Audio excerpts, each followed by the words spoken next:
ธรรมศาสตร์งาม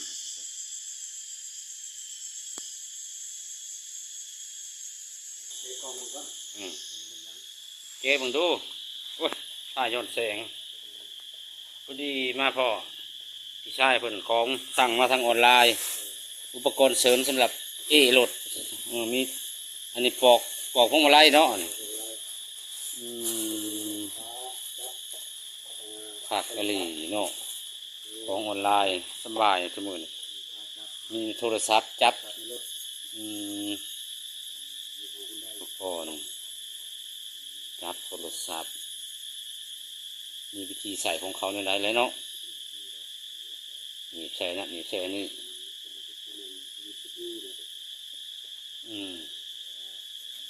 อุปกรณ์เสริมสำหรับนี่เกาะโทรศัพท์เวลาเขาถ่ายคลิปถ่ายยังในรถอันนี้เนาะมันสิลองเบิ่งไปเลยนี่เขาเสียงจักรจันทร์แทรกซ้อนมาเลยมียังตัวนี้เขาตัวข้าเจ้าเห็ดใส่เนี่ยนะมองอันเสียบกอกยานะจักรจันทร์ห้องอีกคนเลยตัวลำไยแกมันเบิ่งฮะมันสิ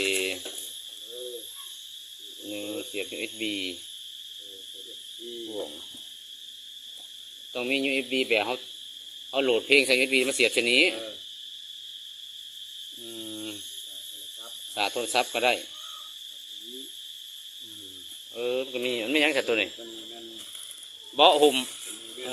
เกี่ยวกับใส่เครื่องจากเดินทางใส่ขวดน้ำตักใครเบิ่งเปิดเบิ่งทุกคน2-3อย่างเสียบเขา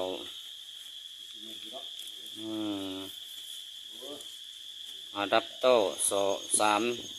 3.1A อันนี้1.0A กับขนาด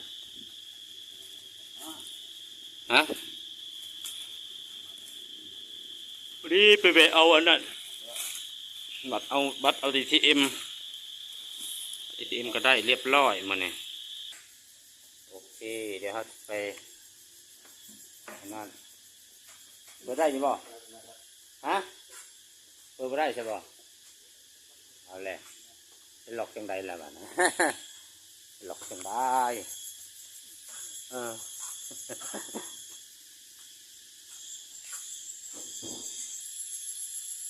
เสียงจักจั่นห้องคนนี้กกไม้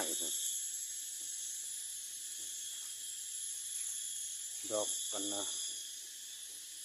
ดอกลำไย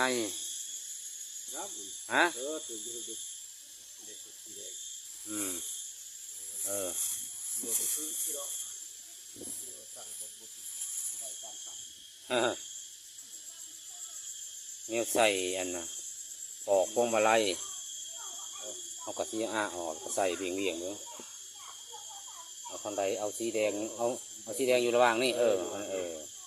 ลองเบิ่งลองใส่ยางหลุดนี่แหละใส่เลยกันเดี๋ยวมันยืดเดี๋ยวมันเข่าต้องคุ้มเข่าเขาแล้วต้องเข่าให้มันเต็มซะก่อนงัดเข่าคนนี่เอาเข่าแบบไรวะเพื่อเข่าทุกทีทุกคนในที่สุดก็ใส่พอได้เนาะพอดีสิไปหายสร้างก็ใส่หายตรงนี้อุปกรณ์งัดเนี่ยขักแนวที่ดึงใส่มันพอได้มันจะคล้ายมันจะซ้ำกัน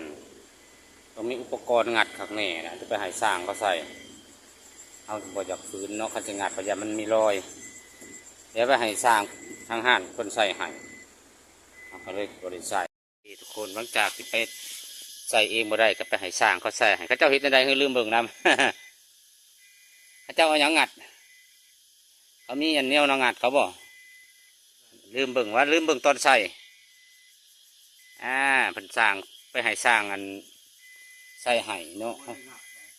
เขายืดนั่นแหละเขาบัดยืดบ่ได้เนาะเขาบ่จักวิธีว่าแหละซิปสร้างบ่ทอเคยเพิ่นยังว่าอยู่เคยกับบ่ทอซิปสร้างคือเก่ากลับกันกลับมาเนี่ยเขาก็แม่นสิคืนเห็ดก็จะคล้ายเอายางในรถมอเตอร์ไซค์เข่าเขาแหละก็เข่งนั่นแหละพื้นเขามันก็เข่า ร้างเขามีวิธีของเขาเนาะโอเคเด้ไปห่านเมื่อกี้นี่ก็เปลี่ยนอันนี้ใส่เนาะสีก็กลมกลืนกันอยู่เขาคัดสีข้าวเดียวเบิ่งในอันนั้นคือจะว่าแหลมบิ่มอยู่ไฟท้ายทั้งสูงมันอันนี้เวลาเขาเหยียบเบรกมันสิแดงทั้งหลังคา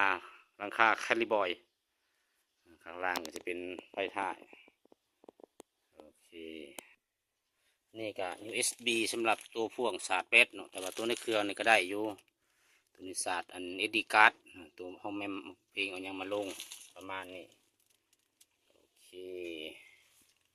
ให้เพิ่นจักหน้อยสิจ้าสีสันตกแต่งภายในโอเคเด้อทุกคนในบ้าน